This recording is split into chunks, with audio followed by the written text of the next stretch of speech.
చెప్పారా? ఏం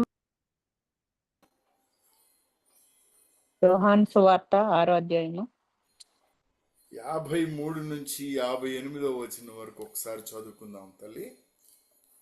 కావున యేసు ఇట్లనెను, మీరు మనుష్య కుమారుని శరీరము తిని ఆయన రక్తము త్రాగితేనే గాని మీలో మీరు జీవము గలవారు కారు.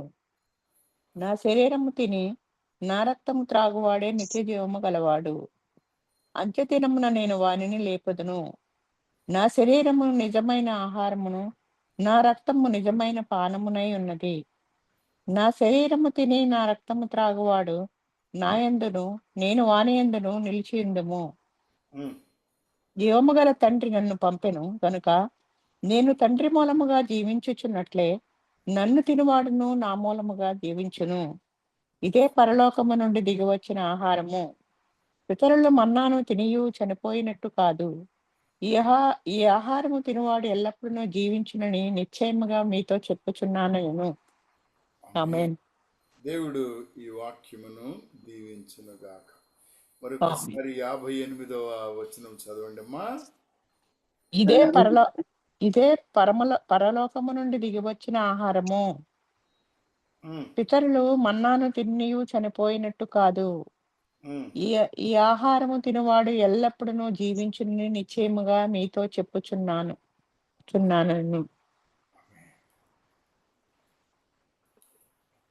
మన యొక్క జీవమును గురించి యేసుక్రీస్తు ప్రభువు స్వయంగా తన మాటలలో మాట్లాడుతూ ఉన్నాడు. పిల్లరా, నా శరీరము తిని నా రక్తము త్రాగువాడు నా యందును నేను వాని యందును నిలిచి ఉందుము. ఇదే పరలోకము నుండి దిగి వచ్చిన ఆహారము. పితరులు మన్నాను తినియు చనిపోయినట్లు కాదు. ఈ ఆహారము తినువాడు ఎల్లప్పుడూ జీవించునని నిశ్చయముగా మీతో చెప్పుచున్నాను. ప్రియమైనటువంటి వారులారా, 53వ వచనంలో ప్రారంభంలో మనం గనుక గమనించినట్లయితే, కావున యేసు ఇట్లనెను, మీరు మనుష్య కుమారుని శరీరము తిని ఆయన రక్తము త్రాగితేనే గాని మీలో మీరు జీవము గలవారు కారు. అంటే మనము జీవము కలిగి ఉండాలి అని అంటే ఆయన యొక్క శరీరము తినాలి, ఆయన రక్తము త్రాగాలి. ఇక్కడ ఒక ప్రశ్న మనకు ఉద్భవం అవుతుంది. ఇదేమిటండి, మనిషిని చంపి తింటామా? ఆయన శరీరాన్ని ఎలా తింటామండి? ఆయన రక్తాన్ని ఎలా తాగుతామండి అనేటువంటి ప్రశ్న మనలో అనేక మంది కలుగుతుంది. ఈ ప్రశ్న ఆ రోజు ఈ మాటలు విన్నవారికి కూడా కలిగింది.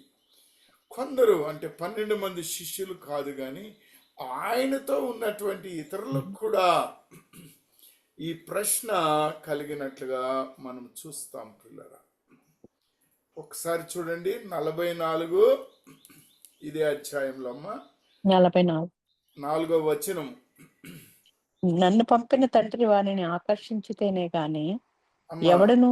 అందుకు యేసు, మీలో మీరు సణుగు కొనకుడి. నన్ను పంపిన మీలో మీరు సణుగు కొనకుడి. 48వ వచనం చూడండి అమ్మా.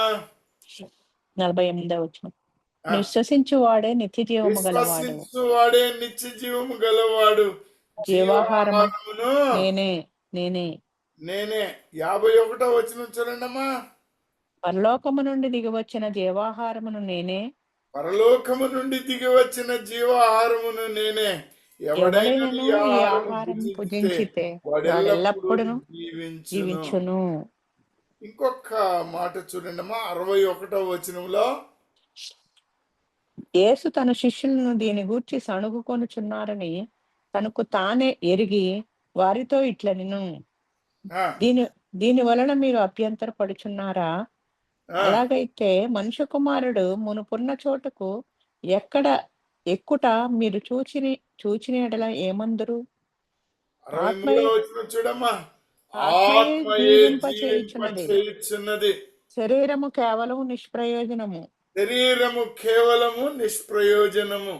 నేను నేను మీతో చెప్పి మీతో ఉన్న చెప్పి ఉన్న మాటలు మాటలు ఆత్మయు ఆత్మయు జీవమునై జీవమునై ఉన్నవి ఉన్నవి కానీ కానీ మీలో నేను విశ్వసింపని విశ్వసించు వారు కొందరున్నారని వారితో చెప్పాను. చెప్పాను.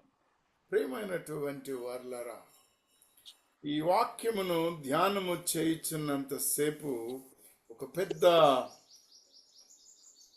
ప్రశ్న నాలో ఉత్పన్నమయ్యి నన్ను నేను దేవుని దగ్గర కనిపెడుతూ ఉన్నాను. మరి ఏమిటి ఇంత ఖచ్చితంగా నా శరీరాన్ని మీరు తినాలి, నా రక్తాన్ని మీరు త్రాగాలి, అప్పుడే మీరు జీవిస్తారు, నిత్య జీవం పొందుతారు అనేటువంటి మాటల్ని మనం చూస్తాం. పిల్లరా, ఒకవేళ మనము గనుక ఈ మాటను సరిగా అర్థం చేసుకోకపోతే ఇతరులు లేకపోతే అవిశ్వాసులైన వారు, సరి అయిన విశ్వాసము లేని వారు అనేకమైనటువంటి అనుమానాలకి తావిస్తారు. ప్రియులరా, ఎందుకు ఈ మాట చెప్తున్నానంటే, కొందరు అంటారు, అయ్యా ఆయన శరీరమును తినడము, ఆయన రక్తము త్రాగడము, దాని ద్వారా జీవం పొందడము అని అంటే, పరిశుద్ధ బల్లలో, ప్రభు బల్లలో మనము తినేటువంటి రొట్టె, మనము త్రాగేటువంటి ద్రాక్ష రసము, దానిని గురించి చెప్పారయ్యా అనేటువంటి మాటను కొందరు అంటారు. ఇది నిజమైతే ప్రభు బల్లలో పాలు పొందనటువంటి వారు అనేక మంది మరణిస్తూ ఉంటారు. ఒక మాటకి మనం వచ్చినట్లయితే లూకా సువార్త 20వ అధ్యాయం 40 నుంచి 43 వరకు చూస్తే, ఆ యొక్క సిలువ మీద ఉన్న దొంగ ఏమడిగాడు ఆయన్ని? ఏమడిగాడమ్మా? పరలోకంలో నన్ను గుర్తు చేసుకున్నాను. మరి ఈయన ప్రభు బల్లలో పాలు పంచుకున్నాడా? లేదు, ఏమ్మా? లేదు, పంచుకోలేదు. పంచుకోలేదు. ప్రియమైనటువంటి వారులారా, ఒక మాటని నేను మీకు చెప్పాలని ఆశపడుతున్నాను. దేవుని యందు మనము విశ్వాసం ఉంచాలి. మనము క్రీస్తులో ఉన్నవారము, ఆయన మనలో ఉన్నాడు. రోమీలకు రాసిన పత్రిక 6వ అధ్యాయం 11వ వచనం చూడండి. రోమీయులకు రాసిన పత్రిక 6వ 6వ అధ్యాయం అధ్యాయం 11వ వచనము. 11వ వచనం. ఆ, అటువలే మీరును పాపము విషయమై మృతులుగాను, దేవుని పాపము విషయమై మృతులుగాను, దేవుని విషయమై క్రీస్తు యేసునందు సజీవులుగాను హల్లెలూయా, క్రీస్తు యేసు నందు సజీవులుగాను ఉన్నారు. మనం మీరే అంటే ఆయన రక్తము మన పాపములను కడిగి వేసింది. ఆయన యందలి విశ్వాసము కలగడానికి ఆయన వాక్యమును మనం విన్నాము. ఆ వాక్యము శరీరధారి అయి మన మధ్యకి వచ్చింది. ఆ వాక్యమే మనల్ని జీవింపచేస్తుంది. కనుక ప్రియులరా, ఇక్కడ యేసుక్రీస్తు ప్రభు మనిషిని చంపి తినమని గాని, మనిషి రక్తాన్ని త్రాగమని కాదు, కానీ కేవలము యేసుక్రీస్తు ప్రభు నందు వాక్యమును విని విశ్వసించాలని, క్రీస్తుని కలిగి ఉండాలని, ఆయనలో జీవించి ఉన్నట్లయితే మనకు నిత్య జీవము కలుగుతుందని, ఆయన రక్తము మన యొక్క పాప దోష అపరాధములను కడిగి వేసిందనేటువంటి నమ్మకాన్ని మనకు ఆయన అనుగ్రహించి ఉన్నాడు. ప్రియులారా, హల్లెలూయా. క్రీస్తు మూలముగా ఆయన జీవము మనకు విశ్వాసులుగా ఆయన ఇచ్చి ఉన్నాడు. ప్రియులారా, ఈ ధన్యమైనటువంటి జీవితము మనకు కావాలి. క్రీస్తు విశ్వాసిలోనే నివాసం ఉంటున్నాడు. కొరింథీయులకు రాసిన 2వ పత్రిక 13వ అధ్యాయము 5వ వచనం చూడండమ్మా. కొరింథీయులకు రాసిన 2వ పత్రిక 13వ అధ్యాయము 5వ వచనం. 5వ వచనము. మీరు విశ్వాసము గలవారై ఉన్నారో లేదో మీరు విశ్వాసము గలవారై ఉన్నారో లేదో మిమ్మల్ని మీరే శోధించుకొని చూచుకొనుడి. మిమ్ములను మీరే శోధించుకొని చూడుడి. మిమ్మల్ని మీరే పరీక్షించుకొనుడి. మిమ్మును మీరే పరీక్షించుకొనుడి. మీరు భ్రష్టులు కాని ఎడల మీరు భ్రష్టులు కాని ఎడల యేసుక్రీస్తు మీలో ఉన్నాడని మిమ్మల్ని గూర్చి మీరే ఎరుగరా? హల్లెలూయా. యేసుక్రీస్తు మీలో ఉన్నాడని మీరే ఎరుగరా? మీరెవరు? మీరెవరండి? జ్ఞానము ఇల్లు కట్టుకున్నది, అని దేవాలయము 7 స్తంభాలని చెక్కుకున్నది. ఆ జ్ఞానము ఏం చెప్పింది? మీరే ఆయన ఇల్లు అన్నటువంటి సత్యాన్ని తెలియచెప్పింది. కాబట్టి ఆయన ఇల్లు మీరై ఉన్నప్పుడు ప్రియులారా, మనకు నిత్య జీవము, అంతము లేనటువంటి జీవము మనలో కలుగుతుంది.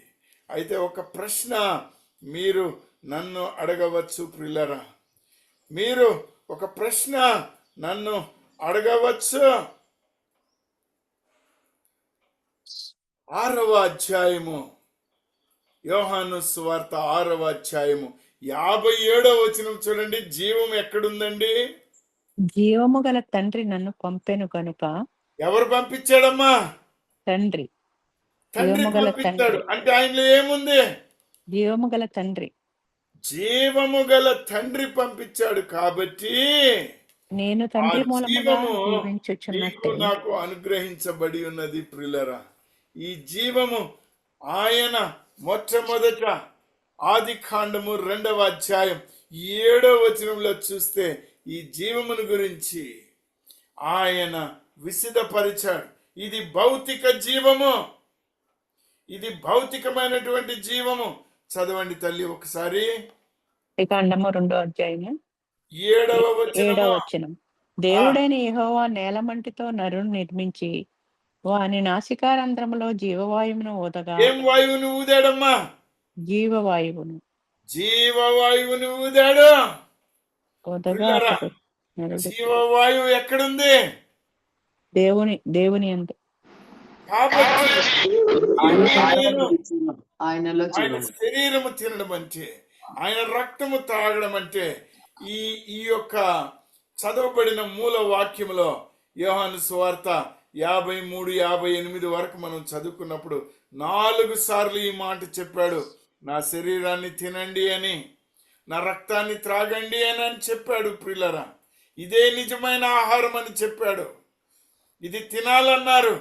కానీ దీనిని మనము తప్పుగా అర్థము చేసుకోకూడదు. 63వ వచనం చూడండి. ఆత్మయే జీవింప చేయుచున్నది.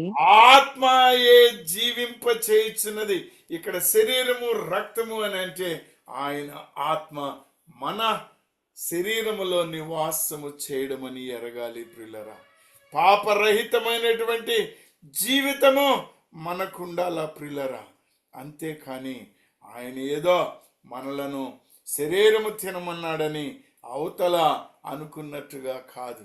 దేవుడు కొన్ని మాటలను స్వయంగా మాట్లాడాడు. దేవుడు తన్ను తాను ఒక తలుపుగా చెప్పుకున్నాడు. అవునా కాదా? అవును. 6వ అధ్యాయము 10వ అధ్యాయము 7వ వచనం చూడండమ్మా. యోహాను సువార్త 10వ అధ్యాయం 7వ వచనము. కాబట్టి యేసు మరలా వానితో ఇట్లా, నేను గొర్రెల పోవు ద్వారమును నేనే. ఏమన్నాడమ్మా? గొర్రెలు పోవు ద్వారమును నేను. యేసుక్రీస్తు ప్రభు తన్ను తాను మనకు ఒక ద్వారముగా, పరలోక ద్వారముగా ఆయన కనబరుచుకున్నాడు. ఆయన 15వ అధ్యాయం 1వ వచనంలో నేను ద్రాక్ష తీగను అని అన్నాడు. అవునా కాదా? నేను నిజమైన ద్రాక్షావల్లిని, నేను నిజమైన ద్రాక్షావల్లిని అని అన్నాడు. ప్రియులరా, అక్కడ తలుపు, ద్రాక్ష తీగ, గొర్రె ఏదైతే కాదో అది నీవెరగాలి. ఆయన ఆత్మస్వరూపి. ఆయన ఆయన జీవము కలిగిన దేవుడు. ఆయనతో సన్నిహితం కలిగి ఉండాలి. మనము ఆయనను కలిగి ఉన్నట్లయితే క్రీస్తు జీవము మనలో ఉంటుంది. మనము నిత్య జీవము పొందుకుంటాం పిల్లరా. ఆ ధన్యమైనటువంటి జీవితము దేవాతి దేవుడు మనందరికీ అనుగ్రహించాలి అని అంటే మనలో పాపము పోవాలి. ఈ పాపము పోవాలి అని అంటే ఆయన వాక్యమును వినాలి. ఆయన వాక్యమును విన్న నీవు ఆ వాక్యమునందు విశ్వాసం ఉంచాలి.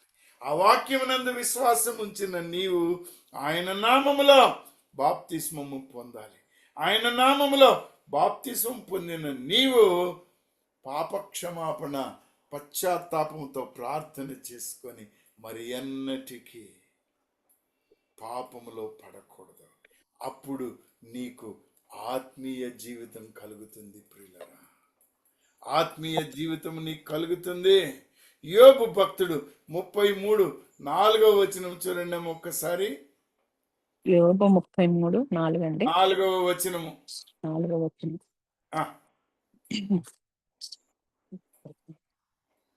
దేవుని ఆత్మ నన్ను సృజించెను. ఎవరు సృజించారమ్మా? దేవుని ఆత్మ. సో నిన్ను నన్ను ఎవరు సృజించారు? ప్రభు. దేవుని ఆత్మ సృజించింది నిన్ను నన్ను. దేవుని ఆత్మ నన్ను సృజించెను. సర్వశక్తుని యొక్క శ్వాసము నాకు జీవమిచ్చెను. సర్వశక్తుని యొక్క శ్వాసము నాకు జీవమిచ్చెను. జీవమిచ్చెను. ప్రిలరా, ఒక మాటని మీరు ఎరగాలి. ఆయన ఆత్మ నిన్ను నన్ను మరణించినను లేపుతుంది. ఈ ఆత్మే యేసుక్రీస్తు ప్రభువును కూడా లేపింది. ఇప్పుడు నీ హృదయంలో నివాసం ఉన్నది ఎవరు? నీ శరీరంలో నివాసం ఉన్నది ఎవరు? యేసుక్రీస్తు ప్రభువు. ఆయన ఆత్మ తండ్రి అయిన దేవుడు నిన్ను ఆలయంగా మార్చుకున్నాడు. నీలో నివాసం ఉంటున్నాడు. ధన్యమైన జీవితం అండి. యోబు గ్రంథంలోనే 34:14-15 చూడండి అమ్మా. ఆయన తన మనస్సు తన మీదనే ఉంచుకొని ఎడల తన శ్వాస విశ్వాసములను తన యొద్దకు తిరిగి నిశ్వాసములను తన యొద్దకు తిరిగి తీసుకొని ఎడల శరీరులందరూ ఏకముగా నశించెదరు, నరులు మరలా ధూళి అయిపోదురు. ప్రియమైన వారులారా, నేను ఇంకా కొద్దిగా ముందుకు వెళ్తున్నాను. యోహాను సువార్తలోనే 40వ వచనం, 6వ అధ్యాయంలో 40-41 చూడండి. ఆయన ప్రేమ, ఆయన యొక్క ఆశ ఏమై ఉన్నదో మనకు కనబడతా. చూడండి ఒకసారి. యోహాను సువార్త 6వ అధ్యాయము 40వ వచనము. 41 కుమారుణ్ణి చూచి ఆయన నాకు అనుగ్రహించిన దాని అంతటిలో నేనేమి పోగొట్టుకొనక అంత్యదినమున దాని లేపుటయే నన్ను పంపినవాని చిత్తమై ఉన్నది. 39:40-41. పర్లేదు తల్లి. ఎవరి చిత్తమమ్మా ఇది? దేవుని చిత్తం అండి. ఏమిటా దేవుని చిత్తము? అంత్యదినమున దాని లేపుటయే. ఎవరు లేపుతారు? నన్ను పంపినవాని చిత్తం. ఆత్మదేవుడు లేపుతుంది. ప్రియమైనటువంటి వాళ్ళరా, ఎవరిని లేపుతుందో ఇప్పుడు చూడండి. కుమారుని చూచి ఆయన యందు విశ్వాసముంచు ప్రతి వాడును నిత్యజీవం పొందుటయే నా తండ్రి చిత్తము. అంత్యదినమున నేను వారిని లేపుదును. హల్లెలూయా. హల్లెలూయా. ఇక్కడ ఇంకొక ప్రశ్న కూడా మనకు కనబడుతుంది ఈ విశ్వాసాన్ని గురించి. 6వ అధ్యాయము 28వ వచనం యోహాను సువార్త చూడండమ్మా. 6వ అధ్యాయము 28వ వచనం. వారు దేవుని క్రియలను మేము దేవుని క్రియలు జరిగించుటకు ఏమి చేయవలనని ఆయనను అడగగా యేసు ఆయన పంపినవాని యందు మీరు విశ్వాసముంచుటయే దేవుని దేవుని క్రియ క్రియ. అని వారితో చెప్పాను. ఆమేన్. ఇక్కడ ఇంకొక మాట 30వ వచనంలో, వారు అట్లయితే అయితే మేము నేను చూచి నిన్ను నిన్ను విశ్వసించుటకు విశ్వసించుట నీవు ఏ సూచక క్రియ చేయుచున్నావు, ఏమి ఏమి జరిగించుచున్నావని జరిగించుచున్నావు. అడిగారు. ప్రియమైనటువంటి వారులారా, 35వ వచనంలో ఈయన మరలా ఒక మాట చెప్తున్నాడు చూడండి. అందుకు యేసు వారితో ఇట్లా నేను ఆ జీవాహారమును నేనే, వివాహారమును నేనే, నా నా యొద్దకు యొద్దకు వచ్చువాడు వచ్చువాడు వాడు ఏమాత్రము ఏమాత్రమును ఆకలి కొనడు, ఆకలి కొనడు, నా యందు విశ్వాసం ఉంచువాడు ఎప్పుడును ఎప్పుడును దప్పికొనడు. కొనడు. ప్రియమైనటువంటి వారులారా, ఆయన దగ్గరికి వచ్చిన వారు, ఆయన యందు విశ్వాసం ఉంచిన వారు ఆకలి దప్పులు లేని జీవితాన్ని, నిత్య జీవాన్ని పొందుకుంటారు. పౌలు భక్తుడు అందుకే గలతీయులకు రాసిన పత్రిక 2వ అధ్యాయం 20వ వచనంలో ఏమంటున్నాడో చూడండి అమ్మా. నేను క్రీస్తుతో కూడా సిలువ వేయబడి ఉన్నాను, నేను క్రీస్తుతో కూడా సిలువ వేయబడి ఉన్నాను, ఇకను ఇకను జీవించువాడను నేను జీవించువాడను కాను, నేను కాను, క్రీస్తే క్రీస్తే నా నా యందు యందు జీవించుచున్నాడు. జీవించుచున్నాడు. నేనిప్పుడు ఇప్పుడు శరీరమందు శరీరమందు జీవించుతున్న జీవించుచున్న జీవితము జీవితము నన్ను ప్రేమించి నా నా కొరకు కొరకు తన్ను తన్ను తాను తాను అప్పగించుకొనిన దేవుని దేవుని కుమారుని ఎందలి విశ్వాసము విశ్వాసము వలన వలన జీవించుచున్నాను. జీవించుచున్నాడు. పిల్లరా, ఎందుకు ఈ మాట చెప్తున్నానంటే, ఆయన శరీరము తినడము, ఆయన రక్తము త్రాగడము అని అంటే ఆయన యందు విశ్వాసము కలిగి ఉండడము, పాపరహిత జీవితమును కొనసాగించడము, నీ యొక్క శరీరమును ఆయన ఆలయముగా మార్చుకొనడము, ఆయన నీలో నివాసం ఉండడం, నీవు ఆయనలో నివాసం ఉండడము, ఏకత్వం అవ్వడము. ఆ హల్లెలూయా. తండ్రి అయిన దేవుడు ఏదైతే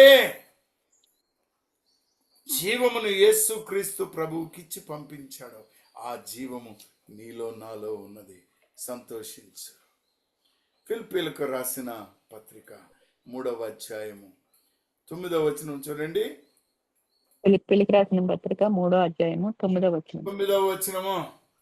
క్రీస్తును సంపాదించుకొని ఇప్పుడు ప్రియమైన వారులారా, ఆయన యందు విశ్వాసం ఉంచిన నీవు ఆయనను క్రీస్తును సంపాదించుకున్నావు. సంపాదించుకొని ధర్మశాస్త్రం ధర్మశాస్త్ర మూలమైన మూలమైన నా నీతిని కాక క్రీస్తు నందలి విశ్వాసము వలనైన నీతి అనగా విశ్వాసమును బట్టి దేవుడు అనుగ్రహించి నీతి గలవాడునై ఆయన యందు అగుపడు నిమిత్తము. ప్రిలరా ప్రిలరా, హల్లెలూయా. చూడండి ఎంత ధన్యమైనటువంటిదో, ఎంత ధన్యమైనటువంటిదో చూడండి. పౌలు చెప్తున్నాడు, అయ్యా బ్రతుకు నేను కాదు, నాలో నివాసం ఉన్న క్రీస్తే, సిలువ వేయబడి పునరుద్ధానుడైన క్రీస్తే అని చెప్తూ ఉన్నాడు. నీలో నాలో ఉన్న జీవము, నిత్య జీవము యేసు క్రీస్తు ప్రభువు నందున్న వారికే. ప్రిలరా, దావీదు 22వ కీర్తనలో 26వ వచనంలో ఏమంటున్నాడో చూడండి. దావీదు 22వ కీర్తన 26వ వచనం. 26వ వచనం. 26. దీనులు భోజనము చేసి తృప్తి పొందెదరు, భోజనము చేసి తృప్తి పొందెదరు, యెహోవాను వెతుకువారు ఆయనను స్తుతించెదరు. మీ హృదయములు తెప్పరిల్లి నిత్యము బ్రతుకును. ఎప్పుడు ఆయనను స్తుతించాలి, ఆయన వాక్యానుసారమైనటువంటి జీవితాన్ని కొనసాగించాలి, పాప జీవితాన్ని మనం విడిచిపెట్టాలి. ప్రియులారా, అప్పుడే మనకు ఒక మాట చెప్తాడు. ఇంకొక మాట యోహాను సువార్త 10వ అధ్యాయం 27వ వచనం చూడండమ్మా. యోహాను సువార్త 10వ అధ్యాయము 27. నా గొర్రెలు నా స్వరము వినును, నేను వాటిని ఎరుగుదును, అవి నన్ను వెంబడించును. ప్రియమైనటువంటి వారులారా, నేను వాటికి నిత్యజీవం ఇచ్చుచున్నాను కనుక ఒక మాటని మీతో చెప్పాలనుకుంటున్నాను నేను. నీ జీవితము ఆయనకు ఆలయముగా మార్చుకో. మహిమ నుండి అధిక మహిమకు దినదినము మారు. అప్పుడు ఇదిగో మనల్ని నడిపించుచున్న మన నాయకుడు, దేవుని దాసుడు సుందర్రావు గారి దగ్గర ఈ ఉదయ కాలంలో నేను నేర్చుకున్న సత్యం ఏంటంటే, దేవుని చిత్తమునకు నీవు నేను వ్యతిరేకులము కాలేమో. ఆయన చిత్తమే మన జీవితము, ఆయన జీవమే మన జీవము. మనము మరణించినను నిత్య జీవము కలిగి ఉంటాము, హల్లెలూయా. కలిగి ఉంటాం పిల్లరా. యోహాను రాసిన మొదటి పత్రిక 5వ అధ్యాయం 11వ వచనం చూడండమ్మా.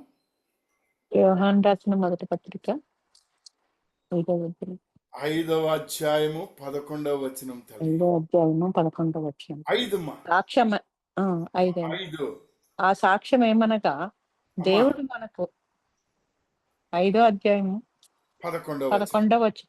అదే ఆ. చదువుతున్నాను. అమ్మ ఆ సాక్ష్యం ఏమనగా దేవుడు మనకు నిత్య జీవమును దయచేసెను.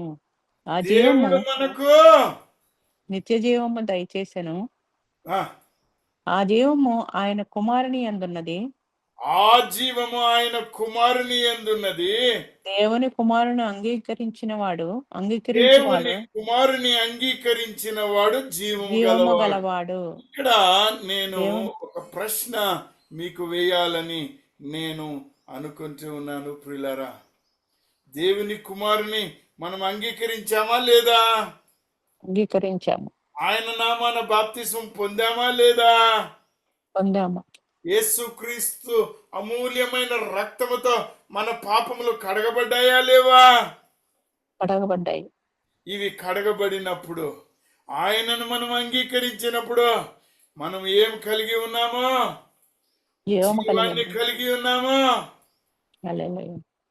ప్రియమైనటువంటి వార్లారా, 2వ అధ్యాయము 24వ వచనం చూడండి. మొదటి యోహాను 2వ అధ్యాయము 24 అండి. 4వ వచనము. అయితే మీరు మొదట నుండి దేనిని వింటిరో అది మీలో నిలవనీయుడి. ఆ, మీరు మొదట నుండి వినినది మీలో నిలిచిన యెడల మీరు కూడా కుమారుని యందును తండ్రి యందును నిలుతురు. నిత్య జీవము అనుగ్రహించబడినదియే ఆయన తానే మనకు చేసిన వాగ్దానము. హల్లెలూయా. నిత్య జీవము అనుగ్రహించునను అనున్నది ఆయన తానే మనకు చేసిన వాగ్దానము. వాగ్దానం. ప్రియమైనటువంటి వారులారా, ఈ జీవము దేవుని దగ్గర ఉంది. ఈయన ఎప్పుడైనా పిలుచుకోవచ్చు, ఎప్పుడైనా ఇయ్యచ్చు, ఎప్పుడైనా కానీ నిత్య జీవాన్ని నీకిచ్చి ఉన్నాడు. ఎందుకో తెలుసా? ఆయన కుమారుని యందు నీవు విశ్వాసం ఉంచి ఉన్నావు. ఒక్కసారి మనం మన దేవాతి దేవుని గురించి ఒక్క మాట చూద్దాం. ద్వితీయోపదేశ కాండం 32-39 వచనం చూడండమ్మా. ద్వితీయోపదేశ కాండము 32వ అధ్యాయం 39వ వచనము. 32వ అధ్యాయము 39వ వచనం.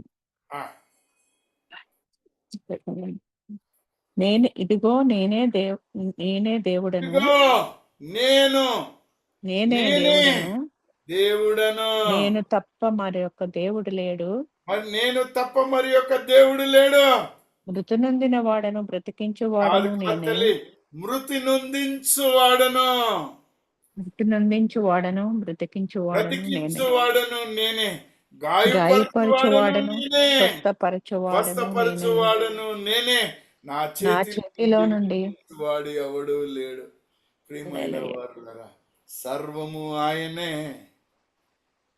ఈ ఉదయ కాలంలో మీకు నేను జ్ఞాపకం చేస్తున్నాను. మృతి నందించు వాడైనను జీవింపజేయుచున్నాడు నిన్ను నిత్యము. తన రాజ్యములో జీవింపచేస్తున్నాడు. ఈ భౌతిక జీవము, ఆత్మీయ జీవితము మనకు ఉన్న తదుపరి ప్రియులారా, ఆత్మీయ జీవితాన్ని మనకిచ్చినటువంటి దేవాతి దేవుడు మనకు నిత్య జీవాన్ని కూడా దయచేస్తాడు. నిత్య జీవాన్ని కూడా దయచేస్తాడు. ఆత్మీయ జీవితము ఒకటి, భౌతిక జీవితం ఒకటి, పరలోక జీవితము, నిత్య జీవితము మనకున్నది ప్రియులరా. ఎంత ధన్యమైనదో చూడండి. ఆది కాండము 1వ అధ్యాయం 26-29 చూడండి. మనకు ఏ విధంగా ఆయన ఆత్మీయ జీవితాన్ని అనుగ్రహించాడో కనబడుతుంది. ఆదికాండం 1వ అధ్యాయము 26 నుంచి అండి.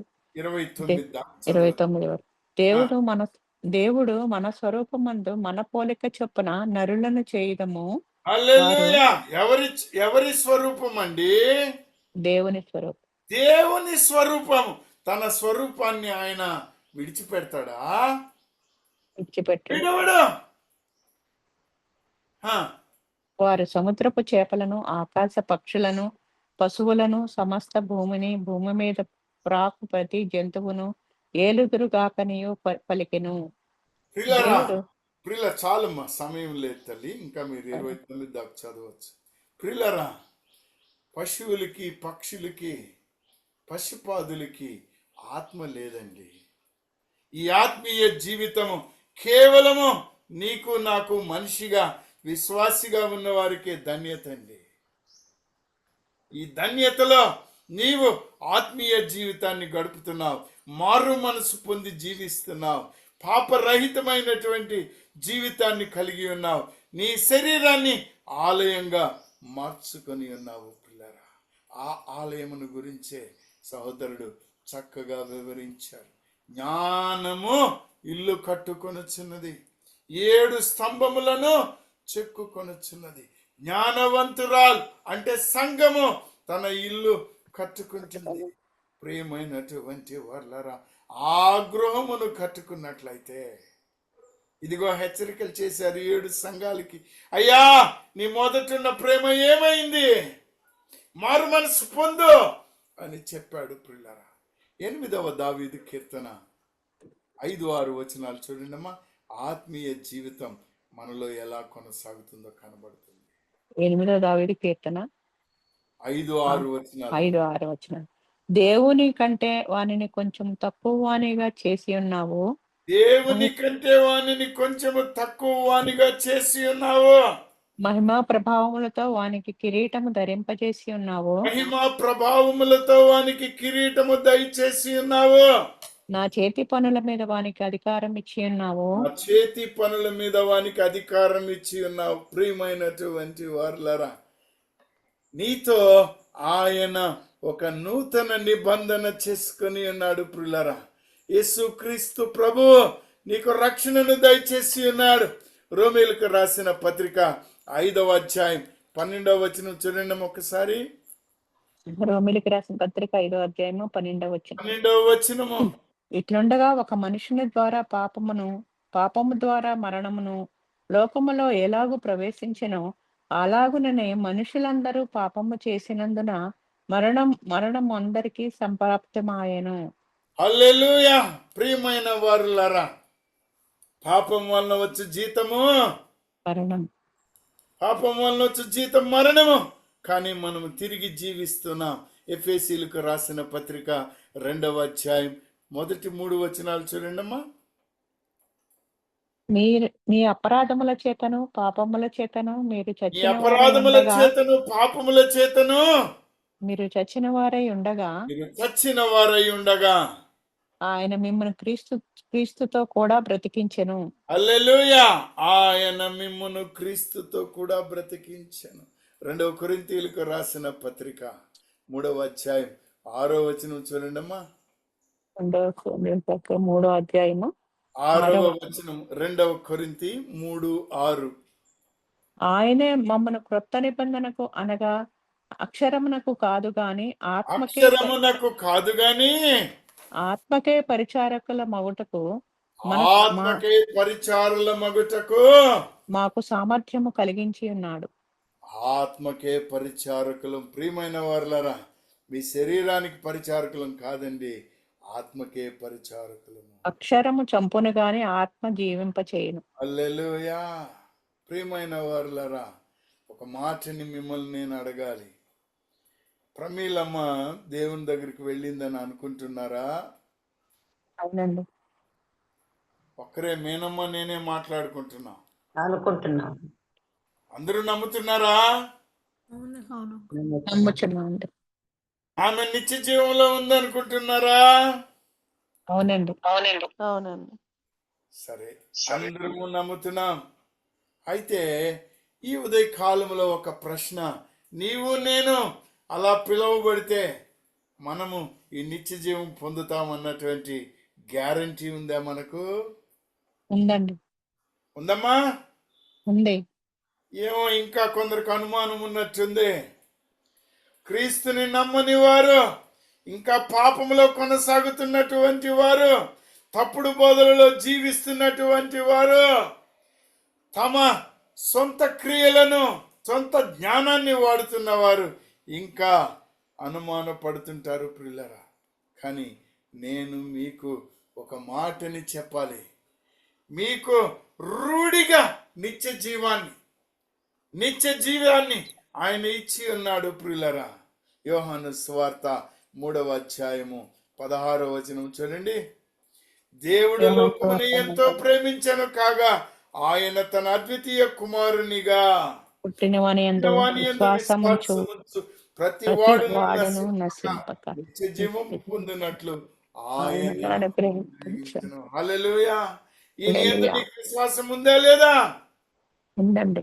ఇప్పుడు విశ్వాసం ఉంది. నీకు నిత్య జీవం ఉందని రూఢిగా నమ్ముతున్నావా లేదా? నమ్ముచున్నాము. ఒకవేళ నీవు గనక రూఢిగా నమ్మినట్లయితే దుఃఖం అక్కర్లేదో. దేవుని దగ్గర ఒకసారి మనం ముఖాముఖిగా కలుసుకుంటాం ప్రియులారా. యోహాను సువార్త 5వ అధ్యాయము 24వ వచనం చూడండి. యోహాను సువార్త 5వ అధ్యాయము 24వ 24వ వచనం మరొక మాట. నా మాట ఆయన యందు విశ్వాసం ఉంచాము. ఇక్కడ చూడండి. నా మాట నా విని మాట నన్ను విని పంపిన వాని యందు విశ్వాసముంచువాడు నా నిత్య మాట జీవము వినాలి. కలవాడు. అంటే దేవుడు అంటున్నాడు, నా మాట వినాలి. నన్ను పంపిన వాని యందు పంపిన వాని విశ్వాసముంచువాడు యందు విశ్వాసం ఉంచువాడు నిత్య నిత్య జీవము జీవము గలవాడు. గలవాడు. ప్రియులారా, వాడు తీర్పులోనికి దేవాతి దేవుని యందు విశ్వాసం ఉంచాలి. వాడు తీర్పులోనికి రాక మరణములోనికి మరణములోనికి జీవములోనికి జీవములోనికి దాటి ఉన్నాడని మీతో మీతో చెప్పుచున్నాను. నిశ్చయముగా యేసయ్య మాటలు వినండి, ఆ మాటలలోనే జీవమున్నది. యోహాను సువార్త 10వ అధ్యాయం 28వ వచనం చూడండి ఒక్కసారి. యోహాను సువార్త 10వ అధ్యాయము 28వ వచనం. 28వ వచనమా. అందుకు వారు, నీవే వాని శిష్యునువు, మేము మోషే శిష్యులము. అమ్మా అమ్మా ఏం చదువుతున్నావు తల్లి? సరే 10:28. ఓకే, సారీ అండి. పర్లేదు. క్షమించండి. నేను వాటికి నిత్య వాటికి జీవం ఇచ్చుచున్నాను కనుక అవి ఎన్నటికీ నశింపవు.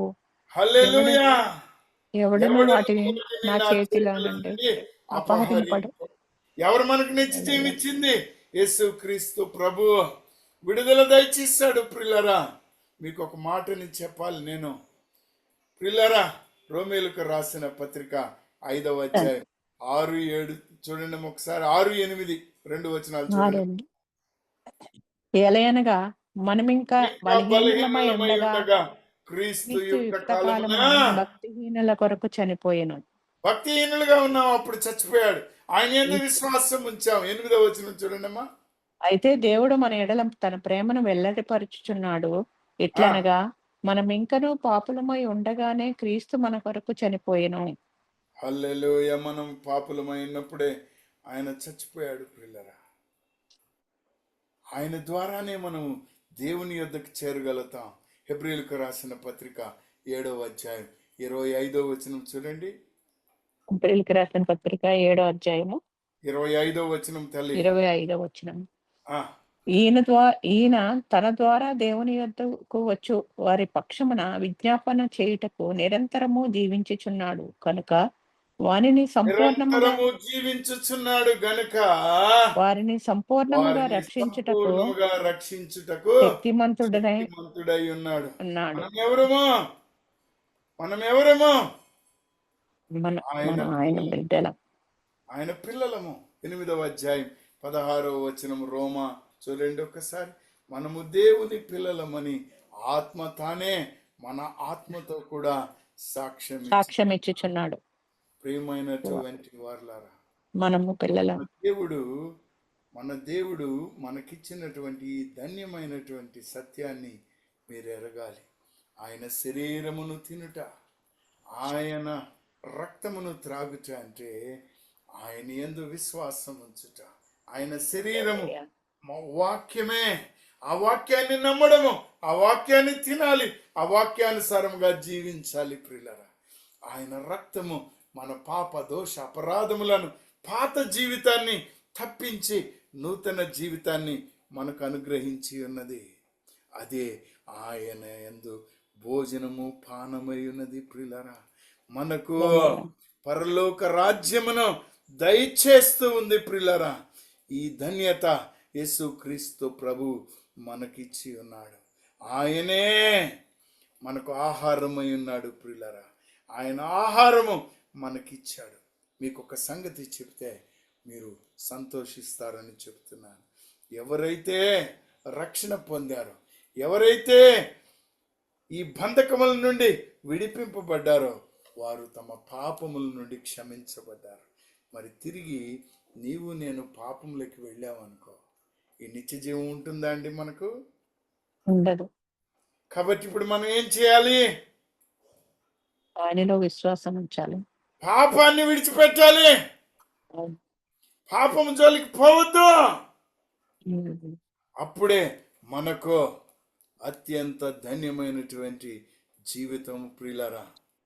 ఈ ఈ ఈ ఈ ఈ యొక్క శారీరక జీవితాన్ని గురించి ఆలోచించకండి. ఆత్మీయ జీవితానికన్నా కానీ పరలోక జీవితం, నిత్య జీవాన్ని గురించి ఆలోచించండి ప్రియులారా.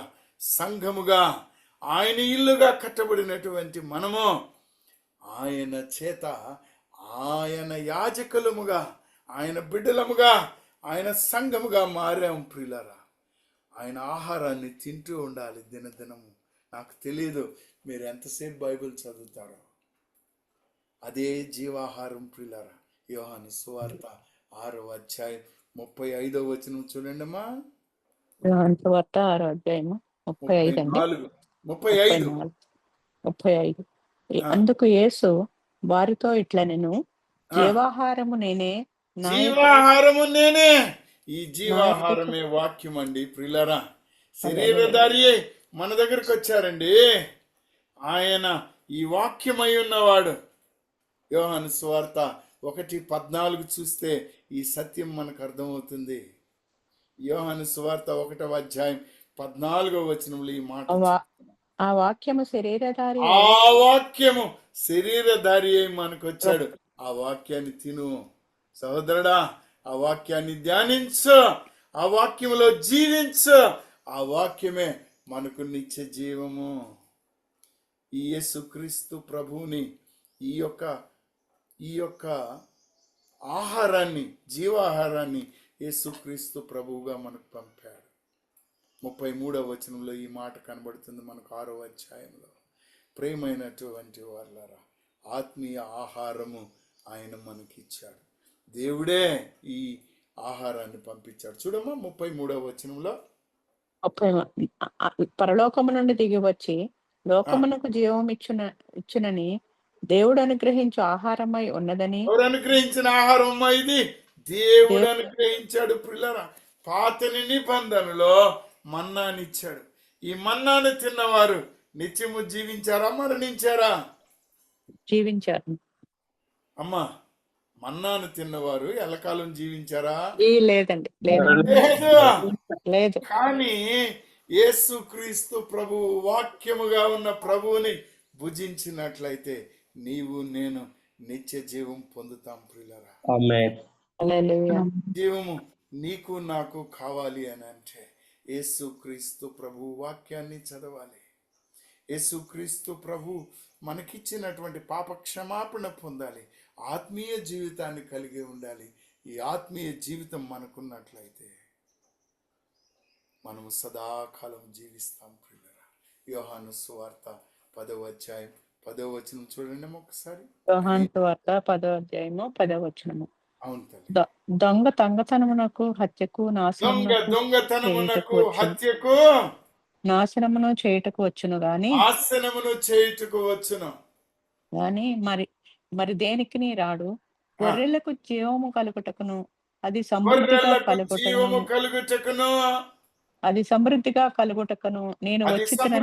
కలుగుటకును నేను వచ్చినని మీతో నిశ్చయంగా చెప్పుచున్నాను. యేసుక్రీస్తు ప్రభు నీకు నాకు జీవం ఇవ్వడానికి వచ్చాడండి. ఆయన ఖరీదు పెట్టాడు, నీకు ఈ ధన్యతనిచ్చాడు. రోమీయులకు రాసిన పత్రిక 6వ అధ్యాయం 23వ వచనంలో చూడండి ఈ మాట. రోమీయులకు రాసిన పత్రిక 6వ అధ్యాయము 23వ వచనము. 23వ వచనం. ఆ ఏలయనగా పాపము వలన వచ్చు జీతము మరణము, అయితే దేవుని కృపావరము మన ప్రభువైన దేవుని కృపావరము మన ప్రభువైన క్రీస్తు యేసునందు నిత్య జీవము. క్రీస్తు యేసునందు నిత్య జీవము. ఆయన కృప వలన ఈ ధన్యత మనకు కలిగింది ప్రియులారా. ఆయన కృప వలన మనకు కలిగింది. యోహాను సువార్త 17వ అధ్యాయం 3వ వచనం చూడండమ్మా. యోహాను సువార్త 17వ అధ్యాయము 3వ వచనము. నీవు నేను ఎందుకు జీవిస్తున్నాము? అద్వితీయ సత్యదేవుడునైన నిన్నును, అద్వితీయ సత్యదేవుడువైన నిన్నును, నీవు పంపిన యేసుక్రీస్తును క్రీస్తును ఎరుగటయే నిత్య జీవము. నిత్య జీవము. యేసయ్య నీకు తెలుసా? తెలియదా? తెలుసు ప్రియులారా. ఎవరైతే క్రీస్తు యేసుని ఎరిగి ఉన్నారో, ఆయన యందు విశ్వాసం ఉంచి ఉన్నారో, వారి ధన్యత ఏమిటి? నిత్య జీవము. నిత్య జీవము. అయితే ఈ లోకంలో కష్టాలు వస్తూ ఉంటాయి. సహోదరుడు సుందర్రావు గారు గత సంవత్సరం నుండి దాదాపుగా కష్టాలే పడుతూ ఉన్నాడు. 1 కాదు 2 కాదు.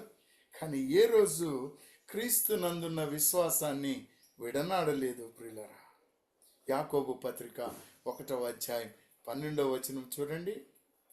యాకోబు పత్రిక 1వ అధ్యాయం 12వ వచనం. శోధన సహించువాడు ధన్యుడు. శోధన సహించువాడు ధన్యుడు. అతడు శోధనకు నిలిచిన వాడై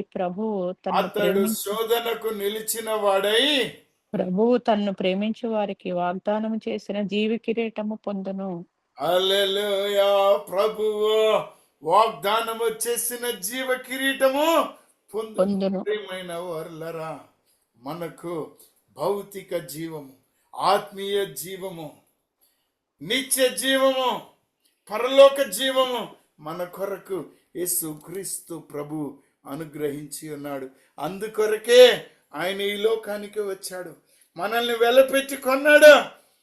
ఆయన మనలను తన బిడ్డలుగా మార్చుకున్నాడు. పాపదోష అపరాధములను అమూల్యమైన రక్తముతో కడిగాడు ప్రియులారా. కాబట్టి ఇది ధన్యమైనటువంటి జీవితము, క్రైస్తవ జీవితము, క్రీస్తుతో నివసించడము. మరణమైనను బ్రతుకైనను సర్వము యేసుక్రీస్తు ప్రభువే. యేసుక్రీస్తు ప్రభువే జీవాహారమునిచ్చేటువంటి దేవాతి దేవుడు. తన రక్తాన్ని కార్చాడు, మన పాపాలని కడిగాడు. తన యొక్క శరీరాన్ని వాక్యముగా మనకిచ్చాడు. మనతో ఒక వాగ్దానం చేసుకున్నాడు, మనకు నిత్య జీవం ఇస్తానని.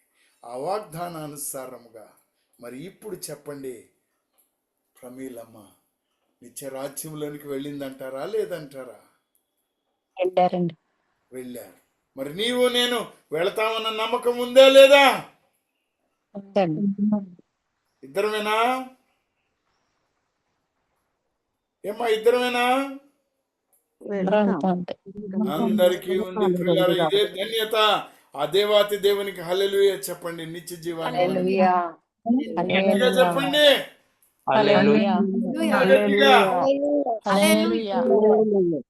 ఏ డబ్బు, ధనము, ధాన్యము, ఆస్తి, అంతస్తు, తల్లిదండ్రులు, ప్రభుత్వాలు ఏవి కూడా ఈ నిత్య జీవాన్ని ఇవ్వలేడండి. నేనే దేవుడను, నేను తప్ప వేరొక దేవుడు లేడు. జీవమిచ్చువాడను నేనే, మరణింపజేయువాడను నేనే, గాయపరచువాడను నేను. గాయపరచువాడు, స్వస్థపరచువాడు. అదే వాతి దేవునికి నిన్ను నీవు పాపం ఇంకా ఏమైనా ఉన్నదేమో నీలో, ఆయన ఇచ్చినటువంటి ఆ జ్ఞానముతో ఇల్లు కట్టుకున్నావు. నువ్వు 7 స్తంభాలు చెక్కుకున్నావు. ఆ జ్ఞానము 7 దీపములో, ఆ జ్ఞానము 7 సంఘాలు, ఆ జ్ఞానము నిన్ను నన్ను మారమని చెబుతూ ఉంది. 7 సంఘాలని హెచ్చరించినట్లు మారు మనసు నందు, లేకపోతే ఉమ్మి వేస్తానన్నాడు ప్రియులారా. ఈ ధన్యతను పోగొట్టుకోవద్దండి, ఈ ధన్యతను పోగొట్టుకోవద్దు. ధైర్యంగా ఆయన కృపాసనం యొద్దకు రండి, పశ్చాత్తాపముతో ప్రార్థన చేసుకోండి. ప్రభువా, అయ్యా, నిత్య జీవం ఇచ్చిన యేసుక్రీస్తు నాయన, నిన్ను యందు విశ్వాసం ఉంచుట ద్వారా నీవు వాక్యమై ఉన్నందున నీ వాక్యము మాకు జీవమునిస్తుంది, మాకు జీవాహారము నీవే. నా ప్రభువా నాయన, ప్రభువు బల్లలో పాలు పంచుకోవడమే కాదు నాయన, నీ యందు విశ్వాసం ఉంచుట ద్వారా నీ శరీరమును తిని నీ రక్తమును త్రాగి మా పాపములను, దోషములను, అపరాధములను కడుక్కున్నామయ్యా. స్నానంతో కడుక్కున్నాం ప్రభువా. ఈ ధన్యతను నీ అమూల్యమైన రక్తమే మాకు దయచేసింది ప్రభు. పాపరహితమైన జీవితాన్ని మాకు దయచేయండి ప్రభువా.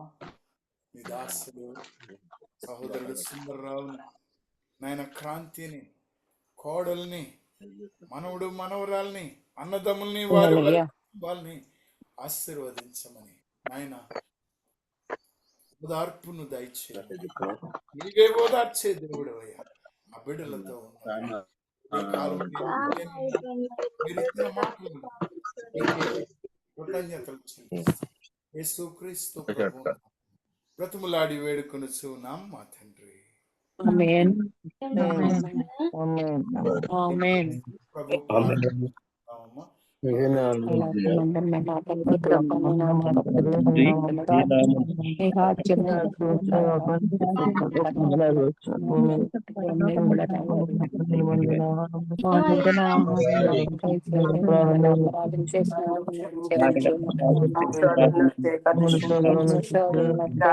బలము శక్తి నీవే ఉన్నావు మా తండ్రి.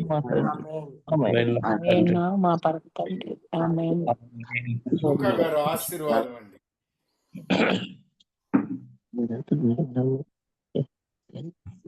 నా పరమ తండ్రి అయిన దేవుని యొక్క ప్రేమ, కుమారుడైన యేసుక్రీస్తు ప్రభువు యొక్క కృపా కనికర సమాధానము, పరిశుద్ధాత్మ దేవుని అన్యోన్య సహవాసము సదాకాలం ఇచ్చట చేరి ఉన్న ప్రతి ఒక్క బిడ్డకును, వారి కుటుంబస్తులందరికీ, మరి ముఖ్యంగా సుందర్రావు సార్ కుటుంబానికి నాయన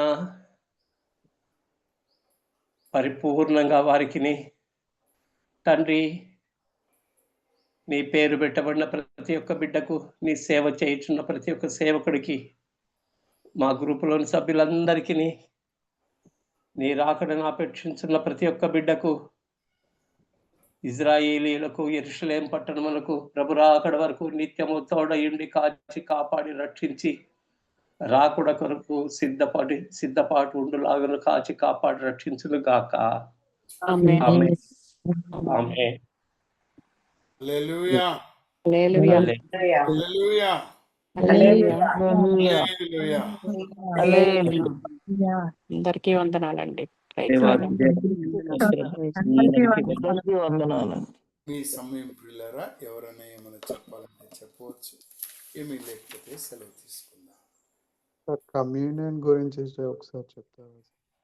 అయ్యా, మీ నిర్ణయం ఎలా ఉంటే అలా. ఉషక అడిగి తెలుసుకోండి సార్. సరే, కనుక్కొని ఉన్నట్లయితే గ్రూప్ లో పెట్టండి. ఓకే.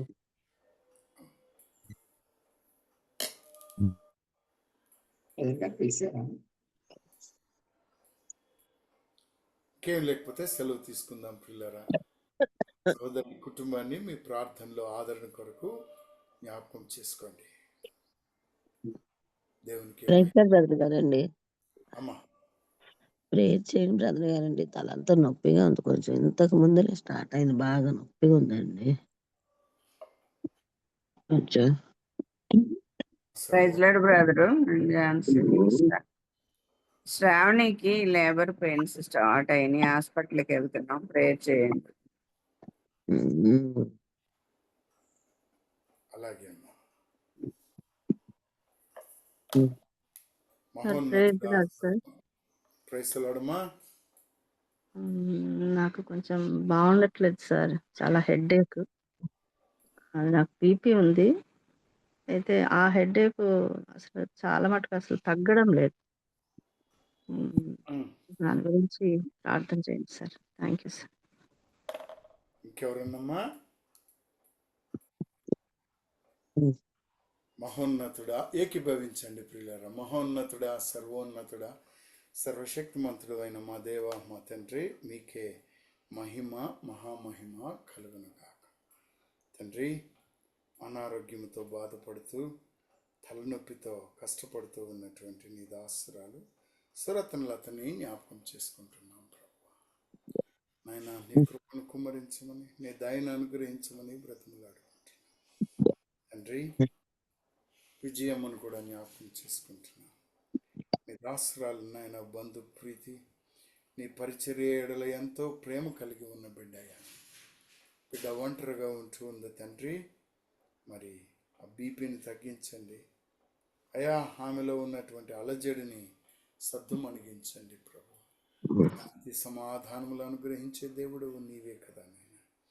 బిడ్డలకు సంపూర్ణ స్వస్థతను సహాయమును చేయమని అడుగుతున్నాను తండ్రి. శ్రావణి తల్లిని బట్టి జ్ఞాపకం చేసుకుంటున్నా. లేబర్ పెయిన్స్తో నా ప్రభువా వెళుతూ ఉందయ్యా. జీవమునిచ్చే యెహోవా యేసుక్రీస్తు ప్రభువా, పరిశుద్ధాత్మ దేవుడా, అని కుమార్తె చుట్టూ మీ దూతల కాపుదల నుంచండి. మీ వెలుగును ప్రసారము చేయండి అయ్యా. శాంతికరమైనటువంటి ప్రసవమును నీ బిడ్డకి ఇవ్వండి. తల్లి బిడ్డలను దీవించండి. ఇరువురి కుటుంబాలని ఆశీర్వదించండి. ఝాన్సీని బట్టి మీకు స్తోత్రములు, ఆ కుటుంబాన్ని బట్టి మీకు స్తోత్రములు, డానీని బట్టి మీకు స్తోత్రములు నా ప్రభువా, నా తండ్రి. బిడ్డ ఎక్కడుందో అయా, మీ దూతల కాపుదల నుంచి మంచి ప్రసవమును దయచేసి మీ సాక్షిగా నిలబెట్టమని ఎన్నికలేని నేను బ్రతిమలాడుకుంటున్నాను. ఈ సంఘముతో కలిసి నా ప్రభువా, నన్ను, నా బిడ్డలను, నా కుటుంబాన్ని కూడా కాచి కాపాడమని యేసుక్రీస్తు ప్రభు పరిశుద్ధ ప్రశస్త శక్తి గల నామమున బ్రతిమలాడి వేడుకొనుచున్నాను మా తండ్రి. ఆమేన్. ఆమేన్. ఆమేన్. హల్లెలూయా. హల్లెలూయా. హల్లెలూయా. క్రీస్తులాడండి. అందరికీ ప్రైజ్ వందనాలు. లార్డ్ అమ్మా. అందరికీ అందరికీ వందనాలండి. వందనాలు. ప్రైజ్ లార్డ్, అందరికి వందనాలు.